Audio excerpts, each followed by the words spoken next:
naye kirabika mukulu si mukulu kubanga bw'aba yeetenda obukulu nga n'abamulaba bamulabamu obukulu era ng'ayitibwa mukulu kyokka nga by'akola si bya kikulu.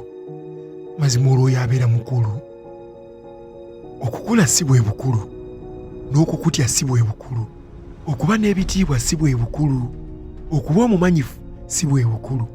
Obukulu kwe kukola eby'ekikulu abalabi ne bakulabamu obukulu. Wandiba omukulu era ng'oyitibwa mukulu, naye by'oyogera ne by'okola bwe biba nga si bya kintu kikulu, olwo otwalibwa ng'ow'omutwe omukalu. Kale gwe weerabamu obukulu, naye lwaki bba abakulaba tebakulabamu bukulu? Byo by'okola birimu amakulu, naye gwe abikola ate wasukka omululu. Totidde kuyisaamu kifaalu kabe kasinga abantu okuleka kungulu.